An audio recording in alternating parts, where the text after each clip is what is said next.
A'udzubillahi minasyaitonirrajim. Bismillahirrahmanirrahim. Assalamualaikum warahmatullahi wabarakatuh.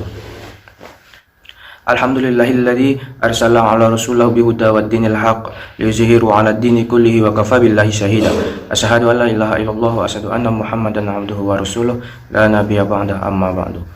Marilah kita mengucapkan syukur alhamdulillah kepada Allah Subhanahu wa taala yang telah memberikan kita ilmu, memberikan kita kesempatan, nikmat kesehatan dan nikmat Islam sehingga kita masih bisa melaksanakan pembuatan tugas untuk ujian akhir semester pada mata kuliah Islam dan keilmuan. Kemudian salawat serta salam selalu tercurahkan kepada baginda Rasulullah SAW. Allahumma sholli ala sayyidina Muhammad wa ala ali sayyidina Muhammad. Baiklah, langsung saja di sini saya akan menjelaskan tentang kedudukan ilmu dalam Islam. Yang pertama ialah keutamaan ilmu dalam Islam. Islam adalah ajaran yang berlandaskan ilmu. Segala perintah dan larangan dalam agama memiliki dasar keilmuan yang jelas dan lengkap. Setiap ibadah yang dikerjakan memiliki landasan keilmuan yang rahmatan lil alamin. Maka dari itu setiap muslim dituntut untuk mendasarkan segala amalnya pada keilmuan dan keislaman. Ilmu memiliki kedudukan dan keutamaan yang sangat besar dalam Islam. Karena itulah maka wahyu yang pertama kali diturunkan oleh Allah kepada Nabi Muhammad SAW adalah Al-Quran, surah Al-Alaq ayat 1-5 yang berisi tentang membaca. Bahkan perintah tersebut diulang 2 kali untuk menunjukkan pentingnya aktivitas tersebut. Aktivitas membaca dan aktivitas tersebut harus dilakukan secara sungguh-sungguh dan berulang-ulang. Karena aktivitas membaca adalah sarana utama untuk mendapatkan ilmu. Di antara keutamaan ilmu yang disebutkan dalam Al-Quran dan hadis, yaitu yang pertama, ilmu bersama-sama dengan iman merupakan salah satu dari sebab ditinggikan derajat seseorang oleh Allah Subhanahu wa taala. Allah Subhanahu wa taala berfirman, "Niscaya Allah akan menaikkan derajat orang-orang yang beriman dari kalian serta orang-orang yang berilmu beberapa derajat." Quran surah Al-Mujadilah ayat 11.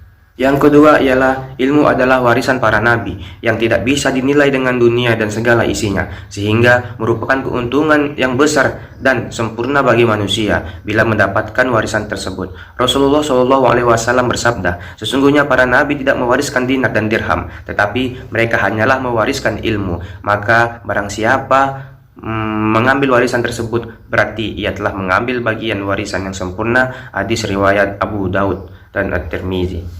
Yang ketiga, ilmu adalah syarat untuk mendapatkan kebaikan dari Allah Subhanahu wa taala. Rasulullah SAW bersabda, "Barang siapa yang dikehendaki oleh Allah mendapatkan kebaikan, maka ia akan dipahamkan oleh Allah terhadap agamanya." Hadis riwayat Abu Bukhari dan Muslim. Yang keempat ialah ilmu merupakan syarat untuk diterimanya suatu amalan. Rasulullah SAW bersabda, "Barang siapa yang mengamalkan sesuatu yang tidak ada landasannya dalam urusan kami, maka amalnya tertolak." Hadis riwayat Muslim. Islam sejatinya menuntut pengembangan ilmu dan teknologi yang harus menyentuh kepentingan, mengangkat harkat dan martabat kehambaan kepada Allah dan membenarkan dirinya sebagai khalifah Allah di muka bumi. Mutlak adanya bahwa peralihan ilmu dan teknologi dalam persepsi Islam harus selalu bergandengan dengan aspek kehidupan. Hal ini didukung oleh sebuah hadis Rasulullah SAW yang berujar, "Barang siapa ditanya tentang ilmu dan ia menyembunyikannya, maka ia akan dirantai oleh api neraka." Kemudian dikukuhkan pula oleh sebuah diktum Nabi yang memandang betapa pentingnya ilmu dan teknologi. "Barang siapa yang menghendaki dunia, maka wajib dengan ilmu, atau yang menghendaki akhirat juga wajib dengan ilmu. Yang menghendaki keduanya juga harus pula dengan ilmu." Konsep ilmu dalam Islam bukanlah suatu gagasan yang terbatas dan elitis. Ilmu merupakan pengetahuan distributif. Ilmu bukan monopoli individu, kelompok atau jenis kelamin. Ilmu juga tak terbatas hanya pada suatu disiplin tertentu, tetapi menyangkup dimensi pengetahuan dan seluruh spektrum fenomena-fenomena alamiah. Sesungguhnya Islam menempatkan ilmu dengan adil. Kedudukan ilmu pengetahuan dalam Islam sangat sentral. Keutamaan ilmu tersirat dalam wahyu pertama yang diterima Rasulullah SAW merupakan kunci ilmu, yakni Iqra, membaca. Tersurat dalam peringatan di dalam Al-Quran surah Ar-Rum ayat 29 yang artinya, "Tetapi orang-orang yang zalim mengikuti keinginannya tanpa ilmu, maka Siapakah yang dapat memberi petunjuk kepada orang yang telah disesatkan oleh Allah dan tidak ada seseorang penolong pun bagi mereka? Maka dapat dikatakan bahwa ketiadaan ilmu akan menyesatkan, serta tegas dinyatakan bahwa menuntut ilmu itu wajib dan berlaku selama manusia itu masih hidup. Hal ini menunjukkan bahwa konsep pembelajaran sebagai suatu proses pembentukan dan perbaikan diri secara dinamis dan berkelanjutan merupakan acuan yang dikehendaki dalam Islam. Ibnu Abbas radhiyallahu anhu mengatakan, para ulama memiliki derajat di atas orang-orang mukmin sebanyak 700 derajat. Jarak antara dua derajat tersebut perjalanan 500 tahun. Realita berbicara, Al-Quran sebagai kitab panduan umat manusia memuat ratusan ayat yang mengungkapkan tentang ilmu, mengajak manusia untuk berpikir dan melakukan penalaran atau mengamati, memperhatikan, memikirkan, dan menyelidiki dengan seksama, serta memberikan penghormatan orang-orang yang suka menggunakan akal pikirnya. Ini merupakan bukti otentik yang tidak dapat diragukan lagi akan pentingnya kedudukan ilmu dalam Islam. Selain itu, Al-Quran tidak bertentangan dan tidak akan berseberangan dengan hakikat ilmu pengetahuan.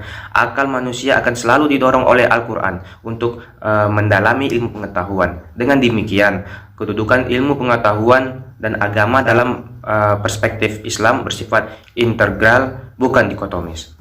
Dari kolaborasi antara ilmu pengetahuan dan agama diharapkan selain manusia mampu membedakan fakta ilmiah dengan teori ilmiah, juga yang terpenting mampu menemukan bagaimana konsep nilai, teori atau paradigma itu dalam perspektif Al-Quran. Sekian video pembelajaran pada kali ini. Semoga apa yang saya bahas tadi dan apa yang kalian dengarkan tadi dapat bermanfaat bagi kita semua, dan tentunya dapat menambah keimanan dan ketakwaan kita kepada Allah Subhanahu wa taala, dan tentunya dapat kita amalkan di kehidupan kita sehari-hari. Saya Ahmad Ihsan Madani mengucapkan terima kasih dan mohon maaf atas kekurangan dan kesalahan dalam penyampaian. Saya akhiri, Waalaikumsalam. Semoga keselamatan menyertai kita semua. Wassalamualaikum warahmatullahi wabarakatuh.